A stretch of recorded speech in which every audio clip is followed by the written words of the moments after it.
Hi, I'm John Moscow. And I'm Amy Halpern-Laff. Welcome to Ethical Schools. Today we continue our conversation with Dr. LaToya Baldwin Clark, assistant professor at UCLA School of Law, where she writes about race, parenting, and educational stratification. Dr. Baldwin Clark earned a BS in economics from the Wharton School, an MA in criminology from the University of Pennsylvania, a PhD in sociology from Stanford, and her JD from Stanford Law School. This is the second of a two-part interview. Last week, we discussed equity in schools from an educational law perspective. Today, we'll focus on special education. Welcome back, LaToya. Thank you for having me. In your article, Beyond Bias, Cultural Capital and Anti-Discrimination Law, you discuss racial disproportionality in special education. Would you talk about that? Sure. So by racial disproportionality, I mean that there are certain categories under which children are labeled or designated under the Individuals with Disabilities Education Act. By disproportionality, I mean that there are some racial groups that are over or underrepresented compared to a percentage of their school population and public schools in general. They're over or under represented in those categories. And one of the things that I look at in particular are differences between what we would call more stigmatized labels and less stigmatized labels. Last week, we discussed how middle-class white children tend to benefit from cultural capital, especially in the form of parental involvement. What does this look like in special education? So special education is a very complex set of laws, practices, and norms that were created in order to make sure that children with disabilities would be educated within the public schools. Prior to the IDEA, it was not illegal, really, to discriminate against children being able to be educated alongside with their, we might say, neurotypical peers or peers that do not have disabilities. What's interesting, though, about the IDEA is the level at which it seems to require parental advocacy.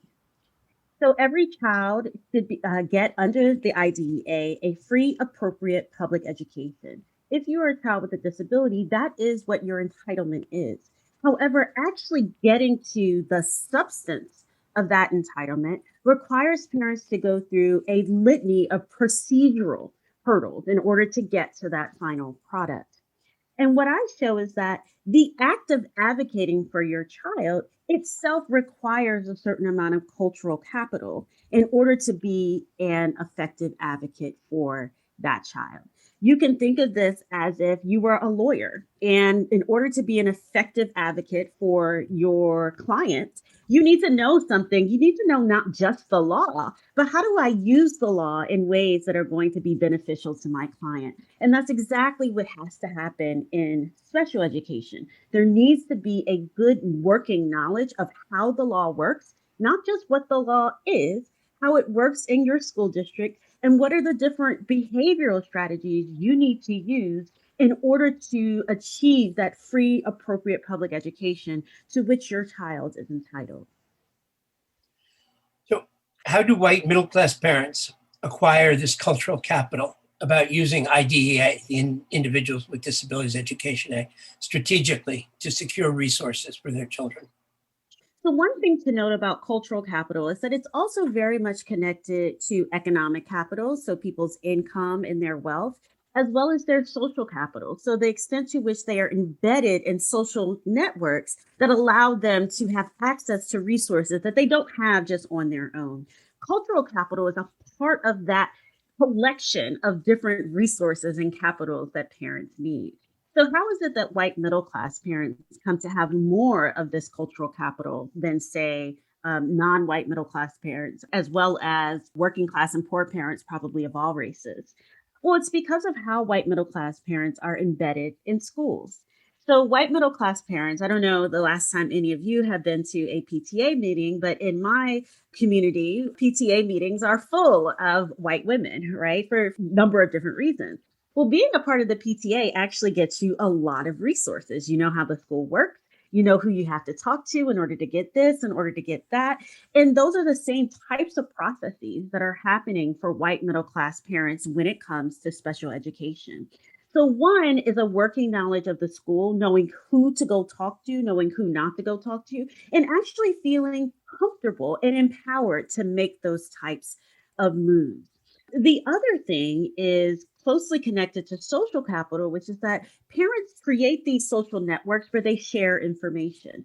So this, in a way, goes back if you think about the PTA. I've sat in on PTA meetings and I've been amazed by how much information you can learn by being in the PTA. Well, similar types of networks exist for parents of children with disabilities. They're able to talk to one another. If you're in a community, you know what doctor that you should not go to and doctors that you should go to in order to get your desired label. You know who has the best occupational services, who has the best speech services, who is it? Oh, I found it was really helpful to go talk to this person at the district. Okay, now I know I should go and talk to that person in the district. And so it's really about how wealth and how race work together in order to provide resources, in order to create social networks, and in order to give people the cultural know how of how a school works for their particular child. And those are resources that are not really open for non white, non middle class parents. You argue that, quote, parental participation fails to protect Black children from segregation in special education placements. Can you talk about this? Sure. So, one of the things that's also interesting about special education is the differential resources that go to children on the basis of what their disability label happens to be. Now, the IDEA requires labeling only for a administrative purpose. We want to know how many children are being categorized as having autism or having ADHD. But those labels are not actually required for children to get services. All the services that children should get should be on an individualized basis. It's called the individualized education plan. It's not based on a diagnosis, it's based on what it is that children need.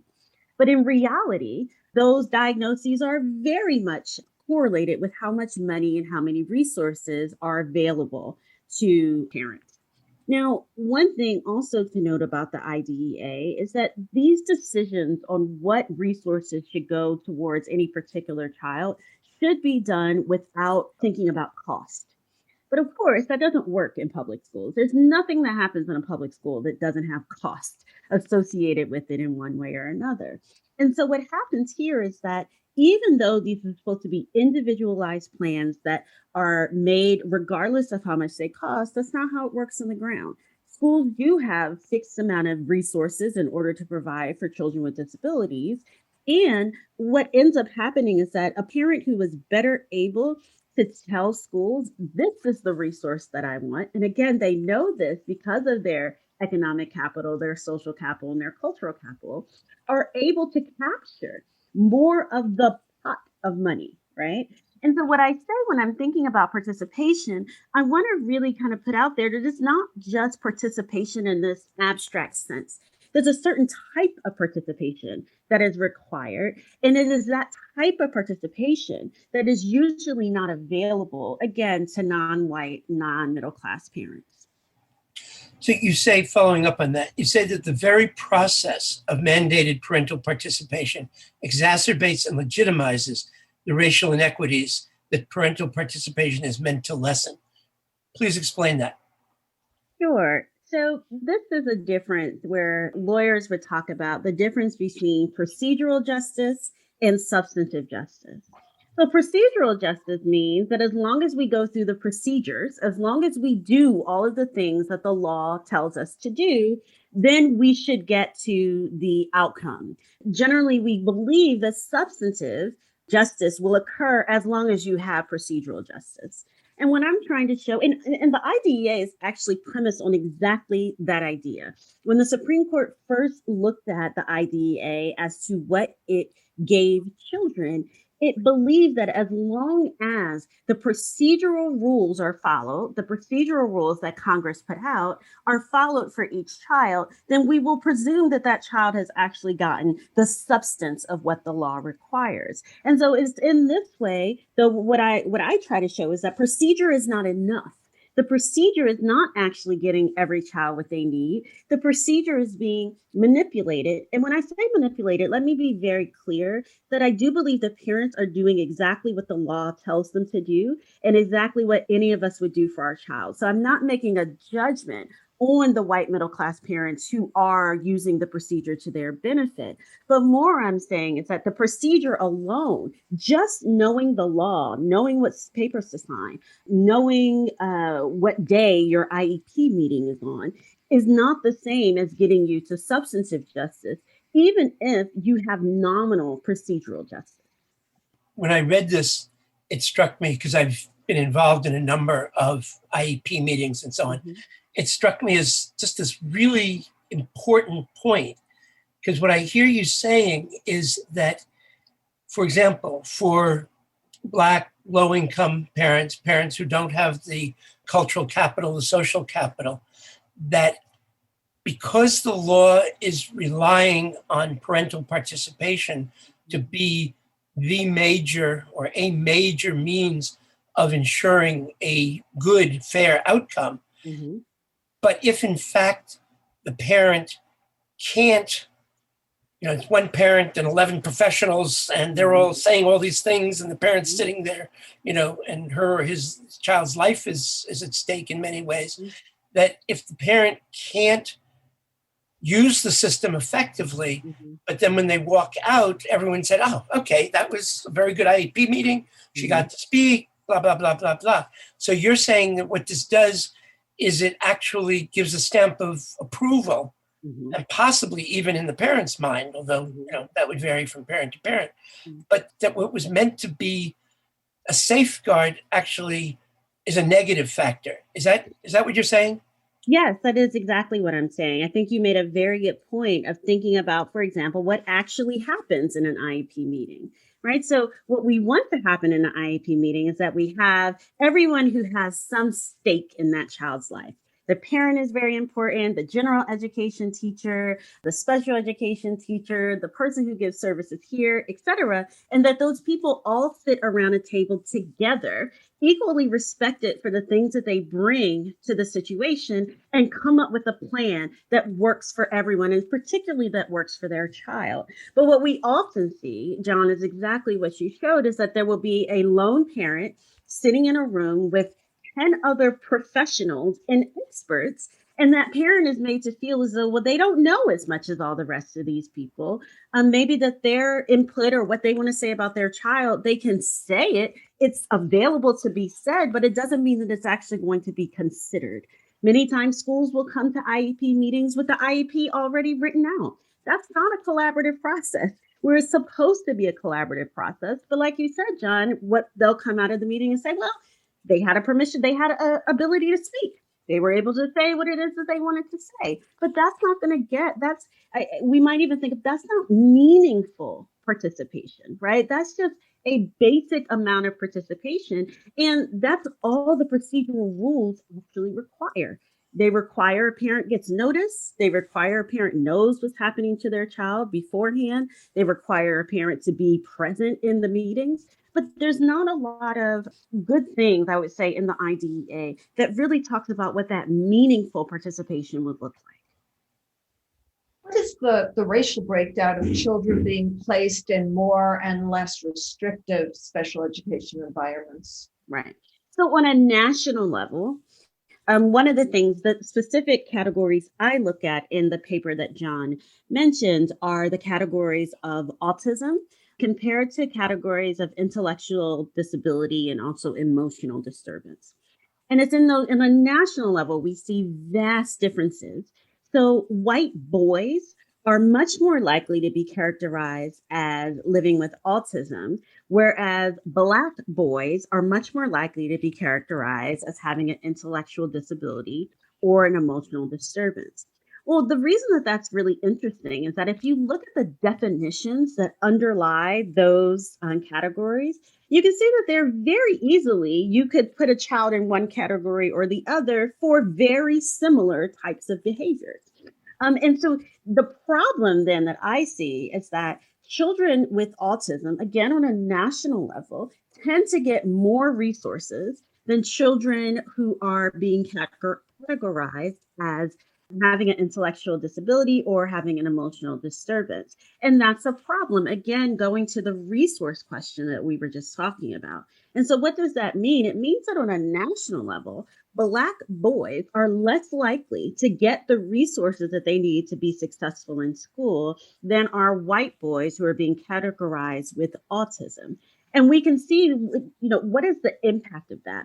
Well, one of the impacts is that children who are categorized as having an intellectual disability or having an emotional disturbance are much less likely to graduate from high school, much more likely to be incarcerated or in the prison and jail system, much more likely to not be employed. And so there are very real world consequences for these children as they become adults, given this disparity in who is placed into certain categories. I do want to say, however, that I'm talking on a national level. So that's what it looks like nationally. It does turn out to be different in different jurisdictions. But what I would argue and what I would hypothesize is that in those jurisdictions, you will still find the differences between what are the stigmatized disability labels as being applied to Black children and whether the unstigmatized or less stigmatized categories are being attributed to white boys. And that's simply because we know how Black and white children are treated in schools. It's no different in the special education arena, but it might not necessarily be autism versus emotional disturbance. It could be some other thing, let's say ADHD versus intellectual disability. The categories might change, but I would argue that the resources and the process by which those resources are distributed would be similar to what I talk about in that article. You were just talking in terms of categories like autism or intellectual disability, but I was also struck in reading your article by a chart that you had on the risk ratio for special education placements. And, one of the things that struck me especially because, as you know, one of the things that happens is that schools have to fill out forms saying what percentage of time a child is in a general ed classroom because their funding depends on that. And one of your sentences is they, meaning Black children, are also less likely than non-Black children to be in a general education classroom for more than 80% of the school day, with only Native Hawaiians and Pacific Islanders having a lower likelihood to be in the general ed classroom more than 80% of the day. Can you talk about some of what you were just saying, but in terms of what that means for time that children are segregated, essentially physically segregated? Right. And that's exactly the point about how children are being physically segregated within schools and also sometimes among schools. So in our school district in Culver City, there are children who have disabilities, all over the school district. But one of our schools has more of what we call day classes, where it's children who have disabilities are all segregated into one classroom by themselves without having any connection or interaction with children who are in what we call the general education classrooms. And so you can imagine what happens when you segregate children on the basis of their disability. Now, in some cases, it's required. There are some children who require being not in the general education classroom in order to receive the free, appropriate public education to which they are entitled. But it is mostly not the case for most children with disabilities. This is where, if you understand, people are talking now about the inclusion model. And we know that the reason people are pushing for inclusion, which means that we want more children with disabilities to be in that category of spending at least 80% of their day in the general education classroom, because we know that segregation on the basis of stigmatized identities is not a good thing. We don't want all children with disabilities to be in a classroom all by themselves because it sends a message as to what is it that we think and believe of children who have disabilities. But what we find is that Black children, no matter what their disability categorization is, tend to spend less time in the general education classroom than white children, again, no matter what their disability indication or disability labeling is. And so special education could also be used as a way of racial segregation within schools. And that's interesting, at least to me, because the IDEA was created in order to stop discrimination against children in the public schools. But now it is also one of the ways in which children are being discriminated against within the public schools. And I guess that also carries over into suspensions.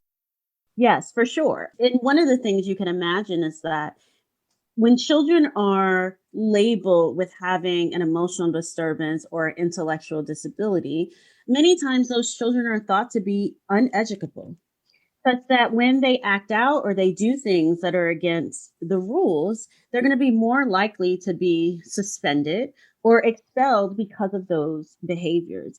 Now, the IDEA does have a stopgap for this. It doesn't work very well, but there's a stopgap that says if a child's behaviors that would have otherwise gotten them disciplined, suspended, or expelled, if those behaviors are as a result of their disability, schools need to go through an additional process before they're able to suspend or expel that child. And if it is found to be a reason because of their disability, well, then the schools then have an obligation in order to provide that child with resources that are appropriate to their needs before they're able to suspend or expel them. In actuality, it doesn't always work that way. Savvy parents know that that is the process that needs to happen before their child gets suspended or expelled. But again, you're going to have the societal differences between us in resources are going to find their way into the schoolhouse as well. What would you recommend to change all this? I mean, So in the article, I make a few recommendations. So the first is to think about whether there can be someone at the school district level that is an advocate for parents. So although they are hired by the school district, they have a particular role to be independent of the school district such that they oversee all of the different IEPs that are out there, all of the different ways in which students are being categorized, pushed into classrooms, etc. And it's their job to notice these things, to bring them to the attention of the school district, and then to help parents advocate for themselves in order to reduce some of the disparities that we see. I also think if you know there is a large practice of special education lawyers, and special education, they have their own practices. They are very much in demand. But what's bringing lawyers into the situation, though, is a way in which individual parents are then advocating for individual children and using individual lawyers. One of the ways I think that could be very helpful is if we could really create a lawyering culture of advocating on behalf of all children in a school or in a school district. So that lawyer wouldn't just be acting on behalf of one parent and one child. It would be with the understanding that lawyers are going to come into the process in order to advocate for all children, in order to make sure that the law is being followed for every child, in order to make sure that every parent is having meaningful participation. I will say I tend to be more on the pessimistic side, and we talked about this last week as well, as far as the efficacy of some of these reforms. But I do think that there are things that we can do to make things better. And I think it's worth doing those things. And, you know, if it also causes other inequalities, well, then we'll come to those other inequalities when we get there. It shouldn't stop us from doing the small things, perhaps, that we can do now to make life better for, you know, hundreds of millions of children. I just want to go back for just a second to talking about the suspension question, because I know that, and again, a lot of my experience has been in New York State, where there's been a lot of focus on especially the disproportionate suspension of Black boys / young men, but increasingly also, even though the numbers are lower, of Black girls and young women. Yeah. And I know the Metropolitan Center had a contract with New York State. It was called TAC-D, I think, which was specifically to train school districts in how to reduce this disproportionality. I'm not sure that it's had a tremendous effect in terms of reducing the disproportionality. Do you have specific thoughts on why this is so resistant and what can be done about it, given that I would assume that the districts would have an incentive to reduce it if for no other reason than that they're getting, checked off by the state and that they're being held accountable for reporting it. Plus, of course, obviously, in a lot of cases, they want to reduce the disproportionality just because it needs to be reduced. So what's your sense of concrete things that could be done to reduce this? Do you have any thoughts on that? So I think that it's an important issue, and I appreciate you bringing up Black girls because I think Black girls get lost in so many of these conversations. And one of my colleagues at UCLA Law, Kimberly Crenshaw, writes about this a lot about how girls are being left out of the conversation. Black girls are being left out of the conversation about being over policed in schools. I think one of the reasons that this is difficult, if I have to hypothesize, and this is not necessarily my area, but if I have to hypothesize, I think that much of it is rooted in racial and gender stereotypes of who Black women are, who Black girls are, what their behaviors are, and perhaps a sense of really needing to step out of those stereotypes when we look at children. And I think changing those stereotypes or getting people to even acknowledge and look at those stereotypes is a battle that we're now fighting in all levels of how do we change how people think about our children, think about our Black children, think about our Latinx children, think about our American Indian children, and get away from many of the stereotypes that have been applied to them. I think that the reason I think that that is a issue or something that needs to be looked at is that oftentimes you will see that the types of behaviors for which Black girls are being disciplined for are behaviors such as, being disrespectful, right? Or these very gendered and racialized ways in which we talk about people. Oh, you're being disrespectful. Oh, you are not following directions. In ways that are somewhat vague. What does it mean to be disrespectful? What do you mean? Are we looking at disrespect from this child different from disrespect from that child? So again, I'm just kind of spitballing here, but I do think that underlying a lot of this is to understand how ingrained many of these biases are, especially against Black girls. And we've seen instances in which Black girls are sort of adultified, Yes, really still little girls. yes, yes. Exactly. No, I think that's exactly the truth. I even found once on my own daughter's report card that I had to fight, but there were so many words that were very much attributed to Black women, and she was 6 years old. And so this idea that, we can say as a 6 year old, oh, she's uncooperative. Well, what does that mean? As a 6 year old, I know many 6 year olds who are uncooperative. But I also know that that wasn't on other children's report cards. And so, yes, this idea that we look at, and this is for Black children in general, but of course with Black girls, is that people tend to see them as older than they really are. Is there anything we haven't discussed that you'd like to add? Um, No, I do want to, though, reiterate pretty strongly because I think that sometimes my work can be interpreted as if I am thinking that white middle class parents are intentionally acting in a way that they know is taking resources away from other people's children. And I really want to kind of push back on that. What I want to say is that there are ways in which being middle class and white is a privilege that other people do not have access to that privilege. And it is the school's job to mediate that process. right? It's the school's job to make sure that middle-class white children are not getting more resources than non-white, non-middle-class children. And so my critique is, yes, one of the ways in which parenting culture comes into schools, but is also a critique of the system and the structure of race and class stratification in education that really concerns me.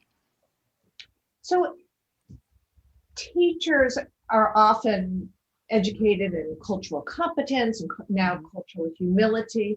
Is there some way that the parent body can be educated as well? Mm-hmm. I think that's a great point. One of the things that we are trying to do, I'm talking about Culver City, and especially in my child's elementary school, is to really sit down and start educating parents directly about equity in schools and what equity in schools looks like. And this is, yes, to educate parents who don't necessarily have a lot of the cultural capital to advocate for their child, but also to show and teach white middle class parents the ways in which their behaviors are leading to, however inadvertently, to resources being taken away from other people's children. And I think that that's incredibly important work to have happen, because the parents who are making decisions, who are getting the ears of the school district, are the white middle class parents. And I want them to have the knowledge and the understanding of the ways in which equity is not being gathered in our schools, so that they too can be advocates and allies for non-white, non-middle class children in their schools, especially if we are now saying as a nation that we want to be an anti-racist nation. Well, if we want to be an anti-racist nation, there is actually going to take a lot of work on the part of middle class white folks to create this anti-racist society. What would a program like that look like on a local level or nationally? Yeah. So I am a huge supporter that all politics is local. I think that people need to be involved in the local things that are happening at a school level. It is a little more, it's what's going to work at a school is not necessarily going to work at a district or at a state or at a federal level. But I think at the school level, it requires a commitment. Right now, we have a PTA commitment to equity, and that everything that we do and every dollar that we spend is going to be looked at through the lens of equity. And that goes to what programs are we providing for our children? How is our money being spent on curriculum? How is it that we're helping parents to be informed about their choices? Can we have a book club where we are teaching and learning and facilitating conversations together? So that's what it looks like, I think, at a school level. And I think that that can be put up to a school district level. But again, I'm talking from my experience. Culver City is a relatively small school district. I'm not sure how that would really work in, let's say, an LAUSD, but I do think that it's possible. I think you have to have the will to make it happen. Thank you, Dr. Baldwin Clark of UCLA School of Law. Thank you for having me. And thank you, listeners. If you haven't heard it yet, be sure to listen to part 1 of this interview as well. If you enjoyed this podcast, please share it with a friend or colleague. Subscribe wherever you get your podcasts and give us a rating or a review, because this helps other people to find the show. Check out our website, ethicalschools.org, for more episodes and articles, and to subscribe to our monthly emails. We post annotated transcripts of our interviews to make them easy to use in workshops or classes. And we work with consultants to offer customized social-emotional learning programs with a focus on ethics for schools and youth programs in the New York City area.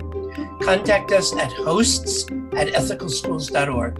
We're on Facebook, Instagram, and Twitter at Ethical Schools. Our editor and social media manager is Amanda Denching.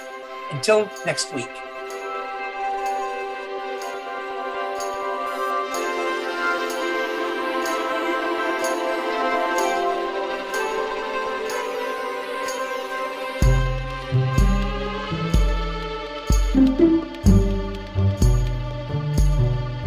Thank you.